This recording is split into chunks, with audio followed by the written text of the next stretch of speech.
फटा पला राती पटाक फड़ ला कोको लड़ पेगी और लड़ पई कोको आजा आजा आजा आजा आजा आजा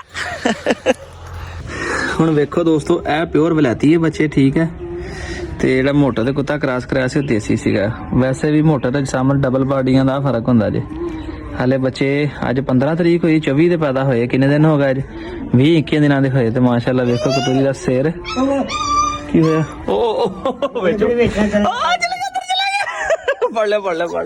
गया उल्टे काम करना तू फे गया बिच तेरा मैं करना लाए तू पुट्ठे कम ही लाना सर इधर वेखो माशाअल्लाह बच्चे दी लेंथ वेखो वेख्या जान फर्क ਤੇ ਬਾਕੀ ਗੱਲ ਦੋਸਤੋ ਸਾਂਭ ਦੀ ਵੀ ਹੁੰਦੀ ਬੜੀ ਉਹ ਚਿਮੜ ਗਿਆ ਉਹ ਭਾਈ ਗੰਦੀ ਕਾਤੀ ਸਾਡੀ ਏਡੀ ਸੋਹਣੀ ਸਾਫ ਸੁਥਰੀ ਕਤੂਰੀ ਗੰਦੀ ਕਾਤੀ ਤੁਸੀਂ ਤੇ ਬੜੇ ਬਦਤਮੀਜ਼ ਹੋ ਯਾਰ ਹੈ ਚੱਲ ਆਪਣੀ ਮੰਮਾ ਕੋ ਗੱਲ ਹੁੰਦੀ ਸਾਰੀ ਸਾਂਭ ਦੀ ਵੀ ਵੀਰੋ ਠੀਕ ਆ ਦੇਖੋ ਮਾਸ਼ਾਅੱਲਾ ਕੋ ਬੰਦਾ ਕਹਿ ਸਕਦਾ ਕੁੱਤੀ ਸੂਈ ਹੋਈ ਆ ਠੀਕ ਹੈ ਉਹਨੂੰ ਪਤਾ ਲੱਗ ਗਿਆ ਕਿ ਮੇਰਾ ਬੱਚਾ अंदर ही छड़ आवा मैं कहा थोड़ा जिहा चलो तुहानूं शौक कराउणा मगर इन्हें गंदी कर छड्डी साने दुध वर्गे चिट्टे बच्चे सीगे इन्हें फड़ के सारी साडी कतूरी गंदी कर दी हुण मैनूं ये डर है कि रहिंदा करके मोटो इन्हां बच्चे ते हमला ना कर देवे इहदे बच्चे बाद च लिया के छड्डदा वां मैं पहले इन्हां नूं अंदर वाड़ लवां सारिआं नूं इह वलैती जोड़ा लैके आया जेड़ा ठीक है इह 5 बच्चे सीगे वलैती हुंदे ये बरीक जे ने पतले वजूद दे ने ते इह वेखो इह नारे आ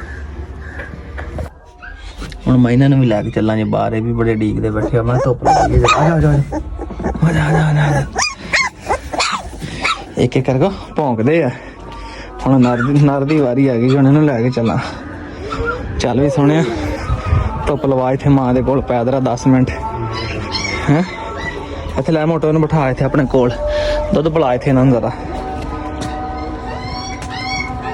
लो जी दोस्तों जुम्मे का टाइम भी होने वाला जे तो हुण चला मैं भी घर तो वापसी आके तुहानूं मिलांगा बाकी व्लॉग तुहानूं बाकी देर तो बाद मैं कहा बच्चों धुप्प लवा लीए हुण बच्चे माशाअल्लाह तकड़े होंदे जांदे अखां शक्खां खोल लियां इन्हां ने ठीक है तो अखां शक्खां बच्चों खोल लियां ने तकड़े हो गए आ हुण तिलन झुलन बनन अपना हिलन जुलन लग गए बच्चे तुरन फिरन लग पे आ देखो हुण माशाअल्लाह लगे दुध पीने ते बैठे मोटा दुध पिला रही इन्हां नूं यकीन करो वीरो मैनूं आ भी सीन वेख के बड़ा हासा आउंदा जे कबूतर दाना खाते होंगे तो कतूरे भज के नाल चिमड़ जाते हैं हाँ जी अस्सलाम वालेकुम तो की हाल है वीरां दा जनाब वापस आ गया तुहाडा वीर जनाब जिन्हें तो लगता पैर थले आ गया जे जनाब मैं क्या जरा हम भरावां थोड़ा शौक भी कराइए खरगोश निकल आया जी बाहर खरगोशनी बहुत घट निकलती है अल्लाह के कमल लग मैंने इस तरह ही रहा कि जिस तरह इन्होंने बच्चे दे दिते हैं बाकी हले असीं इन्हां नूं तंग नहीं करना कोई हफ्ते 10 दिन तक कहते हैं कि 12-15 दिन के बच्चे हो जाते जो आपे बाहर निकल आउंदे आ निकल आउण वेखो दाने खा रहा कहंदा नाल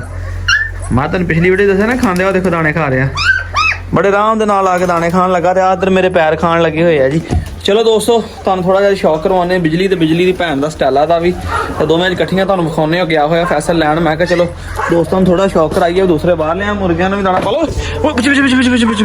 ये बड़े तेज आ इन्होंने सवेरे बाहर कट के दुध पाया ना चलो अंदर चलो बाहर कट के दुध पाया सीगा ते हुण बाहर नस रहे आजा एक तो मुर्गियां बड़ा तंग किया मैनू रात सौन भी नहीं आ बिल्ली चढ़ती कंध ते कोई गिद्दड़ शीदा रात डरदे ते रौला पाउंदे ते मैनू लगदा पता नहीं कोई शैर ने फड़ लिया लगदा इन्हां इदां ही 2 मुर्गियां जाया कर लियां लो जी बिजली तो आ गई है दोस्तों बिजली आ गई है तो मैं हुण स्टाइला टूल भी लैके आउणा दोवां नूं आमने सामने करके वेखदे दोवें भैणां ने और दोवें अगड़ पिछड़ ही क्रॉस होईयां कोई 3-4 दिन का फर्क आ माशाअल्लाह इंप्रूवमेंट आनी शुरू हो गई दिन ब दिन हुण अगे सानूं नहीं सी ना लगदा हुण असीं चैक करा लईए ना सानूं हुण तसल्ली हो गई सानूं तो वैसे ही इंप्रूवमेंट लगदी मैं लियाउणा सी दोवें हत्थ फड़ के अगे मैं वीडियो बनाउणा इन्हां दी आपां ले बाल्टी अंदर रख देवां किते नवां काम ना शुरू हो जावे तुसीं बाकी सारियां गल्लां छड्डो माशाअल्लाह मेरा लाइकर वेख के कमेंट करो हाँ जरा हो गया जे ना सैट तंदुरुस्ती बड़ी वड्डी शै लाइकर इधर हुण तो लाइकर इंज दौड़दा वा रात नूं राखी भी करदा ते दौड़ां भी लाउंदा ओए इधर फट पटा पला राती पटाक फड़ ला कोको लड़ पेगी बचत हो गई शुक्र है टाइम नहीं बचत हो गई लड़नी पई किसी नाल इन्हूं बाहर नूं कड्डो बाहर लै जाओ बाहर कोई नहीं कहीं लै जाओ बाहर लै जाओ बाहर ਦਿੱਕਤ ਹੋ ਗਈ ਹੈ, ਕਿਸੇ ਨਾਲ ਲੜ ਨਹੀਂ ਪਈ, ਕੋਕੋ ਦੇ ਖੁੱਡੇ 'ਚ ਵੜੀ ਤੇ ਟਾਈਮ ਨਾਲ ਫੜੀ ਗਈ ਹੈ। ਆ ਦੋਵੇਂ ਭੈਣਾਂ ਜੇ ਲਾਡੀਆਂ ਕਰ ਰਹੀਆਂ, ਬੜੇ ਦਿਨਾਂ ਬਾਅਦ ਮਿਲੀਆਂ। ਓਏ ਕੀ ਬਾਤ ਹੈ ਯਾਰ, ਜਾਨਵਰ ਨੂੰ ਵੀ ਇੱਕ ਦੂਜੇ ਦਾ ਪਤਾ। ਉਹ ਲੜ ਪਈਆਂ, ਉਹ ਲੜ ਪਈਆਂ। ਦੋਵਾਂ ਦੇ ਨੇਚਰ ਦੇ ਵਿੱਚ ਚੇਂਜਿੰਗ ਆਈ ਹੈ ਭਾਈ। ਇਹ ਹੋ ਗਈਆਂ ਸਿੱਧੀਆਂ, ਇਹ ਹੋ ਗਈਆਂ ਸਿੱਧੀਆਂ ਜੇ। ਇੱਕ ਹੀ ਮਾਂ ਦੀਆਂ ਇੱਕ ਹੀ ਪਿਓ ਦੀਆਂ ਇਕੱਠੀਆਂ। ਮਾਸ਼ਾਅੱਲਾ ਬੜਾ ਦਿਲ ਖੁਸ਼ ਹੋ ਗਿਆ ਇੱਕ ਦਿਨ ਮੈਨੂੰ ਆਮਣੇ ਸਾਹਮਣੇ ਵੇਖ ਕੇ। ਲਾ ਲਓ ਬਾਹਰ ਲੈ ਕੇ ਜਾਣੇ ਦੋਸਤੋ, ਬਾਹਰ ਜਾ ਕੇ ਸ਼ੌਕ ਕਰਾਉਣੇ। ਇੱਥੇ ਲਾੜੀ ਨਾ ਪੈਣਾ, ਜੋ ਬਾਹਰ ਚੱਲਦੇ ਆ ਜਰਾ ਬਾਬਾ। ਮੈਂ ਕਿਹਾ ਬਾਹਰ ਚਲੀ ਅੰਦਰ ਕਿਤੇ ਨਵਾਂ ਹੀ ਕੋਈ ਡਰਾਮਾ ਨਾ ਲੱਗ ਜਾਵੇ। ਤੇ ਇੱਧਰ ਵੇਖੋ ਮਾਸ਼ਾਅੱਲਾ, ਅੱਜ ਕੱਲ ਉਹਨਾਂ ਨੇ ਆਪਣਾ ਕਣਕ ਸੀ ਤੇ ਛੱਟਾ ਮਾਰਿਆ ਵਾ, ਤੇ ਅੱਜ ਦੋਸਤੋ ਉਹ ਟਰੈਕਟਰ ਫੇਰ ਕੇ ਤੇ ਸੁਹਾਗਾ ਛਾਗਾ ਮਾਰ ਕੇ ਪੱਧਰਾ ਕਰ ਰਿਹਾ ਤਾਂ ਕਿ ਕਣਕ ਜਿਹੜੀ ਤਿਆਰ ਹੋ ਜੇ। ਤੇ ਲਾਈਕਰ ਤੁਹਾਨੂੰ ਦੱਸਿਆ ਕਿ ਸਟੈਲਾ 2 ਦੇ ਨਾਲ ਹੀ ਰਹਿੰਦਾ। ਵੇਖੋ ਉਹਦੇ ਨਾਲ ਮਗਰ ਆ ਕੇ ਬਿਲਕੁਲ ਉਹਦੇ ਨਾਲ ਹੀ ਇਹਨੇ ਫੇਰ ਕਢਾ ਲੈਣਾ ਪਟਾ। ਉਹੀ ਗੱਲ ਹੋਈ, ਪਟਾ ਹੈਗਾ ਅਸਲ ਖੁੱਲਾ ਟੈਟ ਕਰਨੇ ਵਾਲਾ ਆ। ਇਹਨੂੰ ਆ ਗਿਆ ਕਢਾਉਣਾ। ਇੱਧਰ ਮੈਂ ਫੜਦਾ, ਖਲੋ ਜਾ ਮੇਰੀ ਗੱਲ ਤੇ ਆਏਗੀ। ਪਿਸ਼ਾਬ ਕਰ ਲੈਣ, ਪਿਸ਼ਾਬ ਕਰਨਾ ਨਾ ਕਰ ਲੈਣ ਕਿਸੇ ਨੇ ਜਾਂਦੀ ਮਾਣੀ ਫੜ ਲੈਣੀ ਆ। ਬਲਕਿ ਤੁਸੀਂ ਪਟਾ ਮੈਨੂੰ ਫੜਾਓ, ਮੈਨੂੰ ਪਟਾ ਪਾਉਣਾ। ਤੁਰਿਆ ਵੀਰੋ ਵੀਡੀਓ ਦੇ ਚਾਹ ਦੇ ਵਿੱਚ ਅਸੀਂ ਤਾਂ ਆਪਣੇ ਆਪ ਨੂੰ ਨਵੀਂ ਮੁਸੀਬਤ ਪਾ ਬੈਠੇ। ਉਹ ਖੁੱਲੀ, ਉਹ ਕਹਿੰਦੀ ਹੁਣ ਸੈਰ ਕਰਕੇ ਤੇ ਫੇਰ ਹੀ ਮੁੜਾਂਗੇ। ਇੱਧਰ ਸੈਰ ਇੱਧਰ ਆ ਲਓ ਜੀ। ਬਿਹਤਰ ਇਹੀ ਇਹਨਾਂ ਨੂੰ ਨਾ ਹੀ ਤੰਗ ਕਰੀਏ ਹੁਣ, ਕਿਉਂਕਿ ਹੋਰ ਕੋਈ ਕੰਮ ਕਰ ਲਈਏ ਇਹਨਾਂ ਨੇ ਕਾਬੂ ਨਹੀਂ ਹੋਣਾ ਹੈਗਾ। ਪਟਾ ਦਰਅਸਲ ਹੈਗਾ ਥੋੜਾ ਜਿਹਾ ਖੁੱਲਾ, ਤੇ ਗਲਤੀ ਤੋਂ ਅਸੀਂ ਸਿੱਖ ਲਿਆ ਕਿ ਪਹਿਲੇ ਭਾਈ ਪਟਾ ਟੈਟ ਕਰੀਏ। ਤੇ ਰਾਤੀ ਵੀ ਖੁੱਲ ਗਈ ਸੀ, ਇਹ ਨਾ ਕਿਸੇ ਨਾਲ ਲੜ ਪਵੇ। ਤੁਹਾਨੂੰ ਪਤਾ ਫਿਰ ਉਧਰੋਂ ਕ੍ਰਾਸ ਕਰਾਈਆਂ ਨੇ, ਬੜਾ ਟੈਨਸ਼ਨ ਆ। ਮੈਂ ਕਿਹਾ ਵੀਡੀਓ ਦੇ ਚਾਚਾ ਨਵੀਂ ਮੁਸੀਬਤ ਪਾ ਲਈ। ਸਹੀ ਗੱਲ। ਹੁਣ ਜਿੰਨਾ ਆਪਾਂ ਇਹਨੇ ਮਗਰ ਚੜਨਾ ਨਾ, ਇਹਨੇ ਹਾਂ ਫੈਸਲ ਭਾਈ ਉਹਨਾਂ ਆਪਾਂ ਨੂੰ ਦਲੀਲ ਕਰਨਾ। ਸਟੈਲਾ ਦੀ ਵੀ ਇਹੀ ਆ, ਇਹਦੀ ਵੀ ਇਹੀ ਆ, ਇਹਦੀ ਵੀ ਇਹੀ ਆਦਤ ਆ। ਹਾਂ ਇਹਨੂੰ ਵੀ ਜਦੋਂ ਛੱਡ ਦਿਓ ਨਾ, ਇਹ ਕਹਿੰਦੀ ਆਵਾਂਗੀ ਤੇ ਆਪਣੀ ਮਰਜ਼ੀ ਨਾਲ, ਨਹੀਂ ਤੇ ਸੋਹਣਿਆ ਜਿੱਥੇ ਮਰਜ਼ੀ ਫੇਰਾਂ ਸਾਰੀ ਦਿਹਾੜੀ। ਇੱਕ ਦਿਨ ਤਕਰੀਬਨ ਸ਼ਾਮ ਦੀ ਫਿਰਦੀ ਪਈ ਸੀ ਤੇ ਰਾਤੀ ਹਨੇਰੇ ਹੋਏ ਮੈਂ ਫੜ ਕੇ ਦਿੱਤੀ ਇਹਨਾਂ ਨੂੰ। ਉਹ ਅੱਗੇ ਜਾਂਦੇ ਜਾਂ ਐਂ ਆਉਂਦੀ ਬਿਲਕੁਲ ਲਾਗੇ ਹੈ, ਇੱਥੇ ਇੰਜ ਕਰਕੇ ਫੜਨ ਲੱਗਦੇ ਆ, ਦੌੜ ਲਾ ਦਿੰਦੀ ਹੈ। ਜ਼ੋਰੋ ਔਰ ਬਿਜਲੀ, क्या बात है, क्या बात है बिजली भाई, क्या बात है ਬਿਜਲੀ। ਖਾਣਾ ਨੂੰ ਕਾਬੂ ਕੀਤਾ ਜੇ ਸਿਰਫ 1 ਮਿੰਟ ਦਾ ਕਲਿੱਪ ਬਣਾਉਣ ਵਾਸਤੇ ਕਿ ਚਲੋ ਦੋਸਤਾਂ ਨੂੰ ਦੋਵਾਂ ਦਾ ਇਕੱਠਿਆਂ ਦਾ ਸ਼ੌਕ ਕਰਵਾਈਏ। ਠੀਕ ਹੈ, ਬਿਜਲੀ ਦਾ ਵੀ ਤੇ ਸਟੈਲਾ 2 ਦਾ ਵੀ। ਦੱਸੋ ਹਾਂ ਦੋਵਾਂ ਵਿੱਚੋਂ ਤੁਹਾਨੂੰ ਕਿਹੜੀ ਪਸੰਦ ਆ ਜੀ? ਸਾਨੂੰ ਤਾਂ ਦੋਵੇਂ ਪਸੰਦ ਆ, ਫਿਰ ਵੀ ਹਰ ਬੰਦੇ ਦੀ ਇੱਕ ਆਪਣੀ ਪਸੰਦ ਹੁੰਦੀ ਹੈ। ਚਿੱਟਾ ਰੰਗ ਵੇਖ ਕੇ ਨਾ ਕਹੀਓ ਕਿ ਸਾਨੂੰ ਬਿਜਲੀ ਪਸੰਦ ਆ, ਮਾੜੀ ਉਹ ਵੀ ਨਹੀਂ ਹੈਗੀ। ਕਿਉਂ ਬੈਤਲ ਭਾਈ? ਕਈਆਂ ਚਿੱਟਾ ਰੰਗ ਵੇਖ ਕੇ ਕਹਿਣਾ ਸਾਨੂੰ ਬਿਜਲੀ ਪਸੰਦ ਆ। ਬਿਜਲੀ ਇਹ ਬਿਜਲੀ। ਬਾਕੀ ਨੈਣ ਨਕਸ਼ ਸ਼ਕਲ ਸੂਰਤ ਸਾਰਾ ਕੁਝ ਇੱਕੋ ਜਿਹਾ, ਸਿਰਫ ਰੰਗ ਦਾ ਹੀ ਫਰਕ ਆ। ਮੂੰਹ ਵੀ ਇੱਕੋ ਜਿਹਾ ਹੀ ਆ, ਨੱਕ ਦਾ ਕਲਰ ਵੀ ਇੱਕੋ ਜਿਹਾ ਹੀ ਆ, ਤੇ ਹੈ ਵੀ ਤੁਹਾਨੂੰ ਪਤਾ ਇੱਕੋ ਹੀ ਮਾਂ ਦੀਆਂ ਨੇ। ਸਟੈਲਾ ਥੋੜੀ ਜਿਹੀ ਸ਼ਰਮੀਲੀ ਹੈ ਕਿਉਂਕਿ ਅੰਦਰ ਜ਼ਿਆਦਾ ਰਹਿੰਦੀ ਹੈ ਨਾ।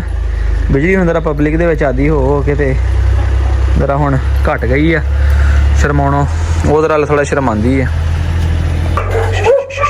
ਸ਼ਾਬਾ ਬਿਜਲੀ। ਹੁਣ ਕੋ ਬਾਹਰ ਸ਼ੈ ਆਈ ਤੇ ਦੋਵੇਂ ਲੱਗ ਪਈਆਂ ਭੌਂਕਣ। ਸ਼ਾਬਾ ਆ ਮੈਂ ਕਿਹਾ ਤੇਰਾ 10 ਮਿੰਟ ਕੋਕੋ ਨੂੰ ਛੱਡ ਲਈ। ਕੋਕੋ ਚੱਲ ਵੇਖੋ ਮਾਸ਼ਾਅੱਲਾ ਅੱਗੇ ਨਾਲ ਦੋਸਤੋ ਪਹਿਲੇ ਬਿਹਤਰ ਹੋ ਗਈ ਕਿ ਨਹੀਂ? ਪਤਲੀਆਂ ਲੋਕੀ ਗਈਆਂ ਨਾ ਕੋਕੋ ਦੀਆਂ। ਇੱਕ ਦੋਸਤ ਨੇ ਪੁੱਛਿਆ ਤੇ ਅਰਸਲਾਨ ਬਾਈ ਜਿਹੜੀ ਸ਼ਾਇਦ ਤੁਸੀਂ ਇਹਨੂੰ ਪਾਓਗੇ ਦੱਸਿਓ। ਜਦੋਂ ਕੁੱਤੇ ਨੂੰ ਕਬਜ਼ ਹੋਵੇ, ਖੁਸ਼ਕੀ ਟੈਪ ਹੋਵੇ ਨਾ, ਫਿਰ ਉਹਨੂੰ ਤਰ ਛਾਵਾਂ ਦਿਓ। ਗਰਮੀਆਂ ਦਾ ਤੇਲ ਦਿਓ, ਸਰਦੀਆਂ ਦਾ ਘਿਓ ਦਿਓ। ਠੀਕ ਹੈ, ਤੁਹਾਡੇ ਸਾਹਮਣੇ ਵੇਖ ਲਓ ਮਾਸ਼ਾਅੱਲਾ ਕੁੱਤੀ ਦੀ ਰੰਗਤ ਚੇਂਜ ਹੁੰਦੀ ਜਾਂਦੀ ਹੈ ਨਾ। ਇਹ ਹੋਰ 2-4 ਦਿਨ ਤੁਸੀਂ ਵੇਖਣਾ ਕੁੱਤੀ ਦਿਨ ਬ ਦਿਨ ਇਨਸ਼ਾਅੱਲਾ ਬਦਲਣੀ ਹੈ। ਮੈਂ ਕਿਹਾ ਤੇਰਾ 10 ਮਿੰਟ ਖੁੱਲੀ ਛੱਡਾਂ। ਕੋਕੋ ਆ ਜਾ, ਕੋਕੋ ਆ ਜਾ। ਇਹਨੂੰ ਇਸ ਕਰਕੇ ਏਡੇ ਕੌਨਫੀਡੈਂਸ ਨਾਲ ਛੱਡ ਦਿੱਤਾ ਕਿ ਇਹ ਜਾਂਦੀ ਨਹੀਂ ਕਿਤੇ। ਜਿੱਥੇ ਮੈਂ ਜਾਣਾ ਇਹਨੇ ਮੇਰੇ ਨਾਲ ਰਹਿਣਾ। ਇਹਨੇ ਉਹਦੇ ਯਾਰ ਮੈਨੂੰ ਤੰਗ ਨਹੀਂ ਕਰਨਾ। ਆ ਫਿਰਦੀ ਪਈ ਨਾ, ਜਿੱਧਰ ਨੂੰ ਮੈਂ ਜਾਣਾ ਇਹਨੇ ਉਧਰ ਨੂੰ ਆ ਜਾਣਾ। ਆ ਜਾ ਅਸੀਂ ਜ਼ਰਾ 10 ਮਿੰਟ ਖੇਡ ਲਈਏ ਜ਼ਰਾ। ਨਾਲੇ ਇਹਨੇ ਫਿਰ ਤੁਰ ਲੈਣਾ, ਨਾਲੇ ਅਸੀਂ ਥੋੜਾ ਘੁੰਮ ਫਿਰ ਲੈਂਦੇ ਹਾਂ ਬਾਹਰ। ਤੇ ਹੁੰਦਾ 10 ਮਿੰਟ ਨੇ ਆਪਣੀ ਮੌਜ ਨਾਲ ਨਸ਼ਤਾ ਹੋ ਲੈਣਾ, ਪਿਸ਼ਾਬ ਸ਼ੂਬ ਕਰ ਲੈਣਾ, ਰਿਲੈਕਸ ਹੋ ਜਾਣਾ ਇਹਨੇ, ਫਿਰ ਲਿਜਾ ਕੇ ਬੰਨ ਦਿੰਦੇ। ਬਹਰਹਾਲ ਬਹੁਤ ਔਖਾ ਹੁੰਦਾ ਵਾ ਇੰਨੇ ਜਾਨਵਰਾਂ ਨੂੰ ਇਕੱਲੇ ਬੰਦੇ ਨਾਲ ਸੰਭਾਲਣਾ। ਮੇਰੇ ਵੀਰ ਤਾਂ ਵੀਡੀਓ ਵੇਖ ਕੇ ਸ਼ੌਕ ਪੂਰਾ ਕਰ ਲੈਂਦੇ ਆ, ਮਗਰ ਤੁਹਾਡਾ ਭਰਾ ਬੜਾ ਖਪਦਾ ਜੇ। ਮਗਰ ਤੁਹਾਡਾ ਕਮੈਂਟ ਸੈਕਸ਼ਨ 'ਚ ਤੁਸੀਂ ਦਿਲ ਭੇਜ ਦਿੰਦੇ ਨਾ ਤੇ ਵੀਡੀਓ ਨੂੰ ਲਾਈਕ ਕਰ ਦਿੰਦੇ, ਫਿਰ ਸਾਰੀ ਖੁਸ਼ ਹੋ ਜੀਦਾ।